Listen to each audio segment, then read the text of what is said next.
여러분, 믿음으로 반응하는 것 중에 최고의 반응은 뭘까요? 감사합니다. 믿음으로 반응하는 중에 최고의 반응은 바로 감사를 통해서 하나님의 나라가 이 땅 가운데 허락되는 줄을 믿습니다. 그래서 오늘 말씀의 제목이 감사가 회복되면 모든 것이 회복됩니다. 3년간의 코로나로 인해서 정말 많은 어려움들이 있었고 또 앞으로도 상당한 시간 여러 가지 고난들이 우리 앞에 있을 수 있습니다. 특히 지금처럼 이 처참한 재난 속에 있는 튀르키예 그 지역에 우리는 지금 상상 못할 어려움들이 지금 많이 있어요. 근데 그럼에도 불구하고 지금의 우리의 모든 어려움을 극복할 수 있는, 회복할 수 있는 가장 강력한 힘이 있다고 한다면 그것은 바로 하나님의 위로고 감사인 줄로 믿습니다. 자, 감사의 회복은요, 첫 번째입니다. 조건이 아닙니다. 감사는 절대 조건이 아니에요. 데살로니가전서 5장 18절 오늘 말씀의 상반절에 보면 뭐라고 말씀하세요? 범사에 감사해라. 모든 일에 감사해라. 감사는 뭐가 아니라고요? 조건이 아니에요. 환경이 아니에요. 그럼 감사가 뭐냐면 감사는요, 내가 선택하는 거예요. 내 삶 가운데 하나님 허락하신 걸 발견하는 거예요. 그리고 감사는요, 깨닫고 내가 결단하는 거예요.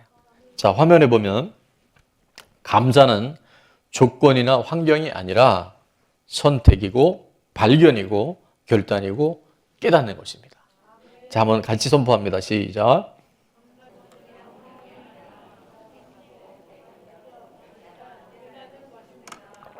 아멘. 자, 성경의 대표적인 인물을 저는 다니엘로 꼽고 싶어요. 감사할 수 없을 때 감사했던 다니엘. 다니엘서 6장 10절 우리가 잘 아는 대로 다니엘이 이 조서에 왕의 도장이 찍힌 것을 알고도 자기 집에 돌아가서는 윗방에 올라가 예루살렘으로 향한 창문을 열고 전에 하던 대로 하루 3번씩 무릎을 꿇고 기도하며, 자, 그해부터는 다 같이 읽겠습니다. 시작. 그의 하나님께 감사하였더라. 여러분, 어떻게 지금 감사가 될 수 있겠어요? 감사는 조건이 아니에요. 감사할 수 없을 때 하는 감사, 최고의 감사인 줄로 믿습니다. 오늘 6장 10절에 왕의 도장에 찍힌 것을 알고도라는 걸 뭘 얘기하면 바로 죽을 것을 알고도, 내가 분명히 죽을 것을 알고도 말씀대로 행하면 죽는 게 뻔함을 알매도 그는 기도했어요. 그냥 기도한 게 아니라 그 믿음을 지킬 수 있도록 인도하신 하나님께 뭐 하면서? 감사하면서. 그런 기도, 그런 믿음, 그런 감사 하나님 반드시 기억하실 줄로 믿습니다. 그래서 22절, 23절에 보니까 하나님이 어떻게 역사하셨는지 추격해서 볼 텐데, 나의 하나님이 이미 그의 천사를 보내어 사자들의 입을 봉하셨으므로 사자들이 나를 상해하지 못하였사오니 이는 나의 무죄함이 그의 앞에 명백함이오며 또 왕이여 나는 왕에게도 해를 끼치지 아니하였다 하니라.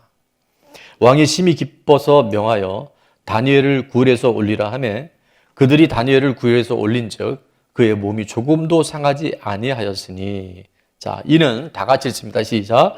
이는 그가 자기의 하나님을 믿음이었더라. 아멘. 여러분, 죽을 것을 빤히 알면서도 기도하되 어떻게 기도했어요? 감사하며 기도했던 다니엘의 그 믿음을 하나님이 기뻐하신 줄로 믿습니다. 죽음에서 건져냈을 뿐만 아니라 다니엘을 죽이려고 했던 그 대적들의 손에서 그를 건져내시고 하나님의 방법으로 그 모든 걸 해결해 주셔요. 자, 6장 24절에 보니까 왕이 말하여 다니엘을 참수한 사람들을 끌어오게 하고 그들의 처자들과 함께 사자굴에 던져 넣게 하였더니 그들이 굴 바닥에 닿기도 전에 사자들이 곧 그들을 움켜서 그 뼈까지도 부서뜨렸더라. 우리는 문제가 해결되어야지만이 감사라고 생각하는데 하나님은 범사에 모든 일에 감사라고 말씀하세요. 그것이 바로 감사의 조건이 있는 것이 아니라 내가 믿음으로 선택하고 내가 믿음으로 발견하고 내가 믿음으로 결단하고 깨달을 때 모든 상황들을 역전시켜 준 줄로 믿습니다. 하나님은 니느웨로 가라고 말씀하셨는데 다시스로 가다가 그가 결국 큰 풍랑을 만나서 물고기 뱃속에 3일 밤낮을 갇혀 있었던 인물이 있어요. 누구죠? 요나.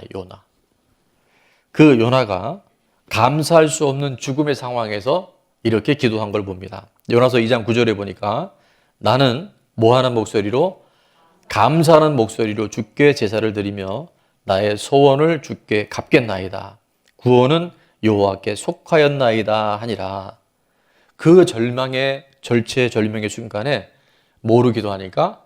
감사로 기도하니까 하나님 어떻게 역사하셨냐면 10절에 이렇게 말씀합니다. 다 같이 한번 읽어볼까요? 시작. 여호와께서 그 물고기에게 말씀하심에 요나를 육지에 토하니라. 아멘. 여러분, 감사는 조건이 아니에요. 환경이 있지 않아요.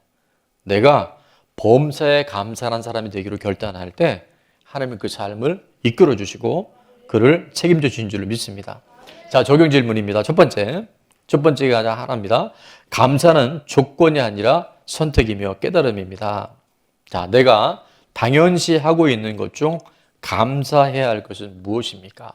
감사는 발견하는 게 은혜입니다.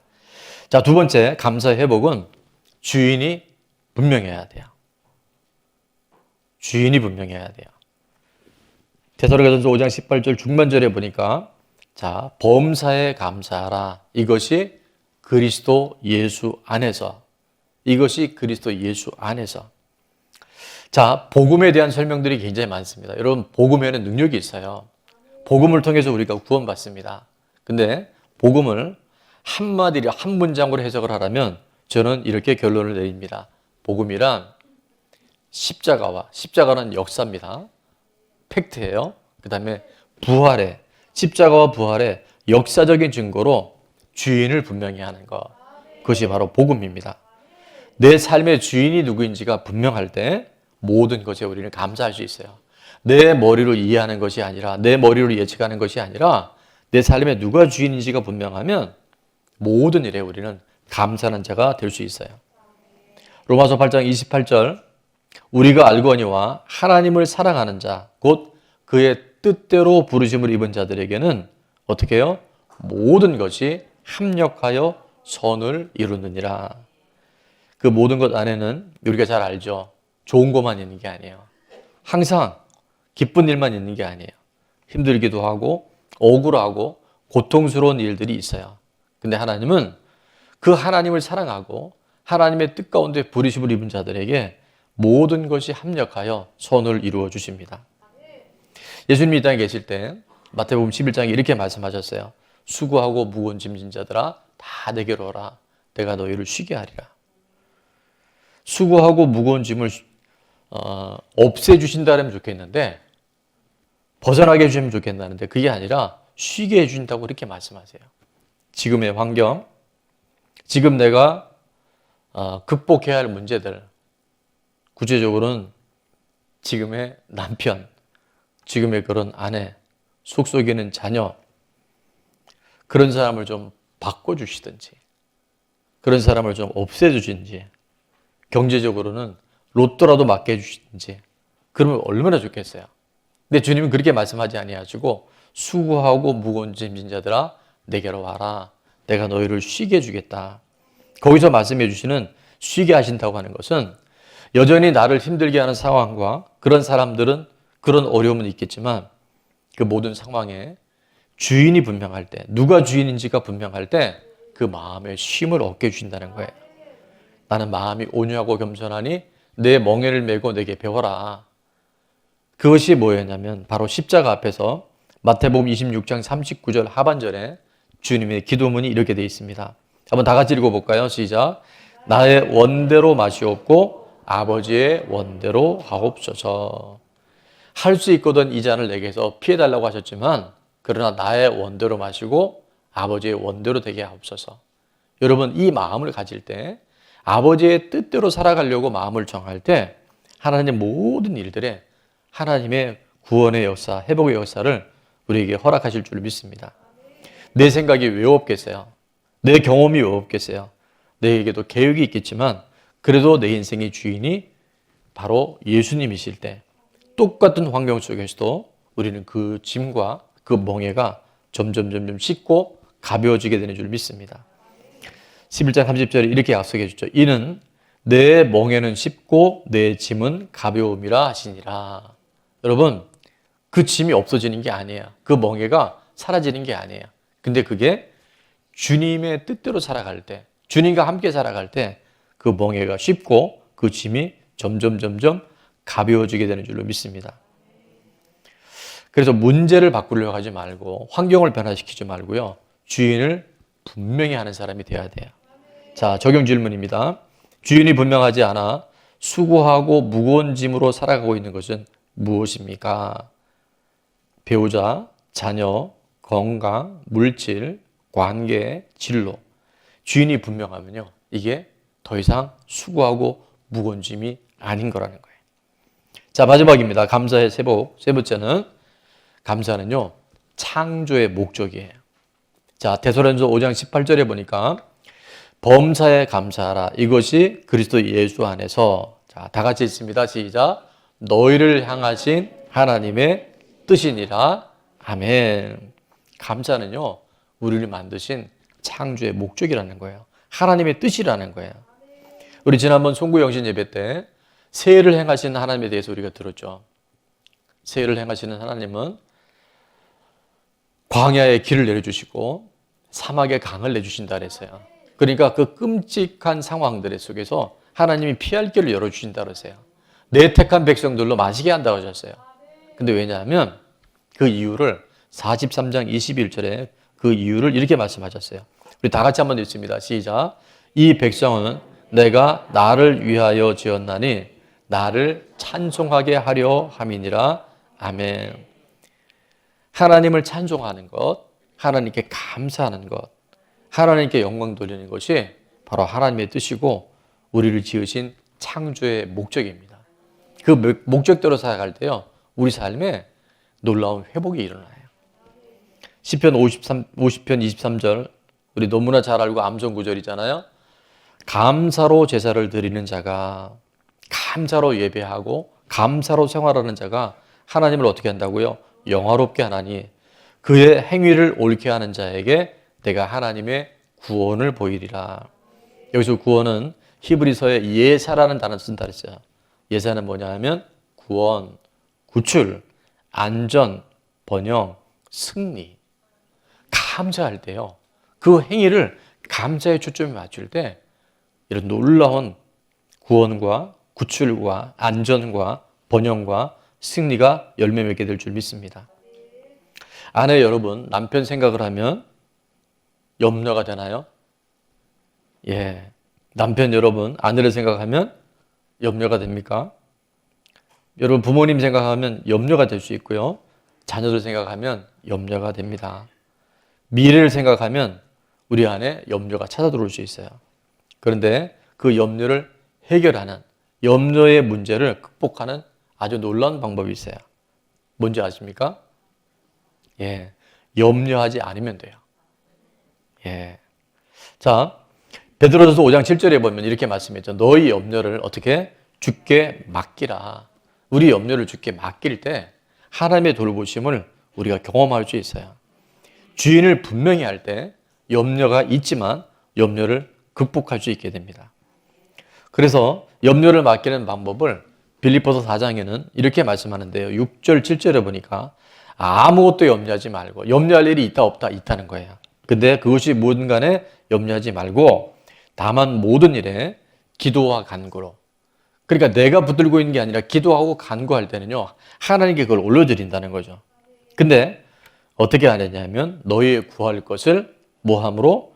감사함으로 하나님께 아뢰라. 우리가 대표기도 시간 잘 들어보시면 우리 대표기도자들의 기도의 끝에 보면요, 분명히 강한 건데 그걸 감사함으로 전환시키는 걸 봐요. 그게 바로 성경적 근거가 있는 거예요.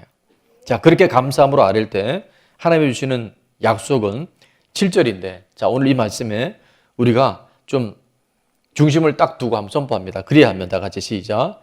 그리하면 모든 지각에 뛰어난 하나님의 평강이 그리스도 예수 안에서 너의 마음과 생각을 지키시리라. 아멘. 여러분, 염려가 있을 때 주인을 분명히 해서 그걸 하나님께 감사함으로 하려면 모든 지각에 뛰어난 이 지구상에 있는 모든 센서들이 있어요. 기계들이 다 센서가 있는데 그 모든 지각보다 더 뛰어난 하나님의 뭐가 평강이 우리의 마음과 우리 생각을 지켜주셔요. 여러분 이 땅에서 최고의 복이 뭔지 아세요? 심령의 평강입니다. 아무리 좋은 게 있어도요. 내 마음이 평안하지 않으면 나와 상관이 없어요. 이 평강이 복 중에 최고의 복인 줄로 믿습니다. 근데 그 평강이 내 마음대로 돼야 안 돼요? 안 돼요. 내가 염려하지 말아야지. 내가 이런 생각하지 말아야지. 내가 이런 것에 왜 마음이 자꾸 빼앗기나. 아무리 그래도요. 그게 잘 안 돼요. 그런데 감사잖아요. 하나님의 존재를 인정하고 감사하기 시작할 때 내가 지금 이해하지 못하지만 하나님의 손을 이루시기 때문에 감사하기 시작할 때 염려가 사라집니다. 하나님의 평강이 우리의 마음과 우리의 생각을요. 하나님 붙잡아 주셔요. 사람 때문에 힘들었고 돈 때문에 힘들었고 질병 때문에 어려움 겪고 진학, 직장, 결혼, 출산, 노후 문제 미래의 모든 불안함이 우리를 힘들게 하는 거 맞아요. 그러나 더 중요한 것은 하나님의 평강이 우리 안에 들어오면 감사로 평강이 대체되기 시작하면 이 모든 일들은 얼마든지 우리가 이기며 나갈 수 있을 줄 믿습니다. 지금 우리가 사는 시대가요. 4차 산업혁명 시대라 그래요. 과거와는 완전히 다른 패러다임 속에 우리 살아갑니다. 이 시대의 가장 중요한 것을 연세대학교 김주환 교수는 이렇게 얘기를 해요. 회복 탄력성이 중요하다. 이 회복 탄력성이 너무 중요해요. 우리 넘어질 수 있고 실수할 수 있고 우리 약점이 드러나고 어려움이 다 있다는 거예요. 그런데 이것을 잘 극복하는 힘을 회복 탄력성이라고 하는데 이 회복 탄력성을 기를 수 있는 가장 좋은 훈련이 하나 있대요. 그게 뭐냐면 감사 훈련이라 해요. 그래서 잠자기 전에 감사한 일을 생각하고 그것을 기록해 보라고 권면합니다. 그 감사한 생각과 감사 기록이 그날 잠자리를 편안하게 붙들어 준다 그래요. 그리고 다음날 아침에 기상할 때 그 간밤에 있었던 감사의 내용과 감사의 기록들을 통해서 하루를 살아갈 수 있는 힘들을 또 공급받는다 얘기를 해요. 그래서 이런 훈련을 김주환 교수는 이렇게 얘기합니다. 고착화 훈련이라고 그래요. 무슨 훈련이라고요? 감사를 고착화시키는 거예요. 근데 모든 이 땅에서 성공적인 하나의 원리들은요. 성경에서 나갔어요. 성경에 이 내용이 그대로 있다는 걸 여러분 아시죠? 디모데전서 4장 4절에 보면 하나님께서 지으신 모든 것이 선함에 뭐함으로 받으면 감사함으로 받으면 버릴 것이 없나니 하나님의 말씀과 기도로 거룩해져요. 분명히 안 좋은 일인데 하나님이 그를 구분된 삶으로 거룩해 만들어 주셔요. 그래서 7절 8절에 감사함으로 받는 것에 대한 아주 구체적인 예를 7절 8절 이렇게 기록하고 있는데요. 망령되고 허탄한 신화를 버리고 경건에 이르도록 내 자신을 뭐해라? 연단해라. 여기서 연단이라는 것은 연습해라, 훈련해라 그런 뜻이에요.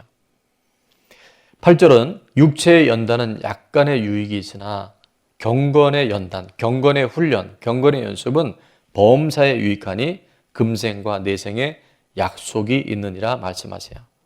여러분 감사 훈련, 감사 연단, 감사 연습을 다른 말로 하면 감사 얘기를 많이 쓰잖아요. 그럼 우리 삶에 엄청난 근육이 생긴다는 거예요. 자, 감사 일기를 쓰는 요령을 김주환 교수는 세 가지로 얘기해요. 첫 번째는 뭐냐면 짧게 쓰라는 거예요. 너무 길게 쓰지 말고. 두 번째는 되게 사소한 것 같은데 별거 아닌 것 같은데 그게 매우 중요하다는 거예요. 그리고 마지막 뭐예요? 구체적으로 쓰는 거예요. 또 하나가 있는데 꾸준하게 쓰는 거예요. 이게 고착화 훈련이라는 거예요. 아침에 눈을 떴는데 상쾌함 주심. 출근길 붐비는 전철 안에서 맥체인 성경을 들을 수 있음에 감사. 아이스 아메리카노가 맛있어서 감사. 여러분 이게요. 그냥 우리는 다 놓치고 살아가는데 이거를 계속 훈련하다 보면 아까 아이들의 변화 보셨죠? 자기를 알아보고 상대방에 대한 배려가 생기고 사물을 보는 관점들이 완전히 달라진다는 거예요. 특별히 감사 일기를 극대화시킬 수 있는 비결이 있어요. 그게 뭐냐면 바로 감사를 나눌 때, 공유할 때요. 거기에 감사가 아주 피크를 이룰 수 있어요. 그래서 가족 간에 또 세럼 간에 그 다음에 지금처럼 우리가 주일날 감사 선포식을 할 때 또 우리 지인들과 함께 이 감사를 극대화시키는 훈련들을 자꾸 해나가잖아요. 그러면 정말 우리의 삶이 아까 뇌를 바꿔버려요. 제가 쓰는 감사를 팁을 드리자면 저는 일주일에 한 4개에서 5개 봉투를 사용하는데 일부 때는 일을 안 하는데 아침에 일어나면 요일을 치고 바로 기록을 합니다. 그러니까 제가 항상 감사 이 봉투를 가지고 다녀요. 그리고 이걸 쓰다 보면 정말 나도 잊어버리고 사소한 것 같은데 감사가 새록새록 생각이 나고 기록이 되어지면서 감사가 아닌 게 없어요. 그러니까 감사의 눈이 열려지는 거예요. 감사로 사물을 볼 수 있는 전혀 새로운 차원의 삶이 펼쳐지게 됩니다. 감사할 때 우리의 뇌가 변할 뿐만 아니라 우리 몸이 변해요. 세로토닌, 도파민, 엔돌핀, 심장 박동이 안정화되어지고 혈압이 정상으로 가고요. 근육이 릴렉스 이완이 됩니다. 무엇보다도 우리 심령에 감사하잖아요. 감사함으로 모든 문제를 내려놓기 시작하면 모든 지각에 대한 하나님의 평강이 우리의 마음을 지켜준다니까요. 우리 생각을 하나님의 평강으로 붙들어 주셔요. 자, 3개월간의 일기로 이 정도의 변화가 있다고 한다면 우리가 6개월 동안 또 1년 동안 3년 동안 저는 도전합니다. 10년, 20년, 30년 꾸준히 여러분 감사 얘기를 한번 써보면 좋을 것 같아요. 그 감사의 근육이 우리의 인생, 여러분 운명이라는 건 없지만 보십시오. 벗어날 수 없는 우리 삶의 틀 안에서 감사가 생활이 되어지면요. 그 모든 것이 다 뚫고 나가게 될 줄 믿습니다. 문제를 해결해야 하지 말고 해석을 잘하면요. 문제는 해결이 돼요. 우리는 문제 해결에 자꾸 마음이 있는데 해석을 잘하는 게 훨씬 중요합니다. 최고의 해석이 뭔지 아세요? 감사로 해석하는 거예요. 감사로 그걸 바라보는 거예요. 그럼 그곳에 하나님의 회복의 역사들이 선명하게 드러나게 될 줄 믿습니다. 설레지 않으세요? 개봉박도. 자, 적용 질문입니다. 저는 여러분에게 뭘 적용하라고 오늘 질문을 할 텐데 꾸준하게 감사 얘기에 쓰고 있습니까? 감사 선포식에 참여하고 있습니까? 우리가 뜻을 정하잖아요. 그럼 하나님이 도와주셔요. 성령님은 대신해 주지는 않으셔요. 근데 반드시 성령님은 뜻을 정하고 우리가 시도하면 도와주셔요. 자, 우리 한번 손봐. 성령님은 대신해 주지 않으시지만 성령님은 도와주십니다. 끊임없이 우리가 이 감사로 나가는데 여전히 나는 나의 길을 가시는 분들은 제가 할 말은 없어요. 근데 성경은 우리에게 하나님 말씀하세요. 범사에 감사해라. 이것이 그리스도 예수 안에서 너희를 향한 창조의 목적이고 너희를 향한 나의 뜻이다. 그럼 그것에 엄청난 비밀이 있어요. 요즘에 감사 테라피도 나오고요. 세상에는 학문도 감사로 지금 다 가요. 의학도. 근데 정작 하나님의 자녀들은 한 귀로 듣고 한 귀로 흘려요. 이제 그런 일들이 우리 가운데 더 이상 발생되지 않고 제가 주님 오신 날까지 강단에서 이 감사 선포식을 할 거예요. 그러니까 여러분이 어떻게 하나님 우리 뇌를 바꾸시고 정말 우리 삶을 전혀 다른 차원으로 이끌어 가시는지를 감사를 통해서 함께 누리고 함께 전하는 감사의 주인공들 다 될 수 있기를 축원합니다. 자, 감사의 회복은 첫 번째 조건이 아니에요. 절대 조건에 찾으면 안 돼요. 그리고 감사는 주인이 분명해야 돼요. 범사에 감사하려면 주인이 분명해야 돼요. 그리고 감사는 바로 우리를 만드신 창조의 목적입니다. 한 주간 또 남은 이 땅의 삶을 감사로 물들일 수 있는 저와 여러분 될 수 있기를 주의 이름으로 축원합니다.